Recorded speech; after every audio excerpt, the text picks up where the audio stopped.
too good about themselves. The engines on the island of Sodor have the same problem. Take the story of Oliver, the new engine. Well, you can't take it unless I give it to you, right? On a clear day when the sky is blue and there's just enough breeze to blow the clouds away, you can stand on the big hill above the valley and watch Duck and Oliver far below, busily at work on Duck's branch line near the sea. The two engines are very proud of their matching coats of gleaming color. Oliver often talks about the time that Douglas saved him from scrap. If it wasn't for his help, Oliver will say, I might have been caught when I ran away from the scrapyard, and I would never have come to live here on Sir Topham Hatt's railway.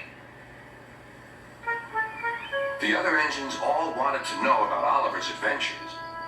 Amazing, remarked Henry. Oliver, said James, has resource. And sagacity, put in Gordon. What does that mean? Whispered Percy. I think, replied Thomas, it's about being clever and wise. He is, finished Gordon, an example to us all. I'm sorry to say that Oliver became very puffed up in the smoke box. Henry says I'm amazing. He's right. He whistled as he swooshed along the line.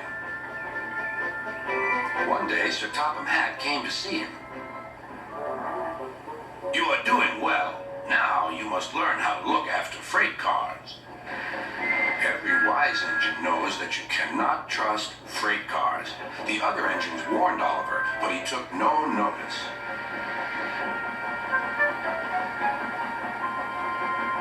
You think I can't manage, he said, huffily. Gordon knows better. He says I'm sagacious. You may be good gracious or whatever you call it, but cars can be troublesome, and... Say no more, Duck, interrupted Donald. It's a pity, but the wee engine will just have to learn for himself.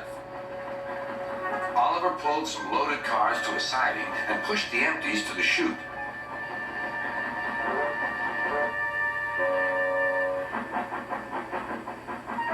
Then he came back to take the loaded cars away. But they were comfortable and didn't want to move. What right is he to poke his funnel in here? We want Duck or Donald. Or Douglas. Look sharp, puffed Oliver. That's not the way to speak, hissed the cars. We'll get even. Oliver heard nothing. The cars moved smoothly at first, then suddenly Oliver felt them push forward. His driver applied the brakes, but they were useless against the surging cars. On, yelled the cars. Oliver fought hard, but still they forced him on and on.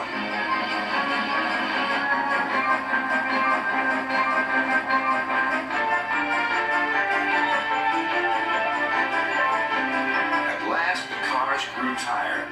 I'm winning, gasped Oliver, but it was too late.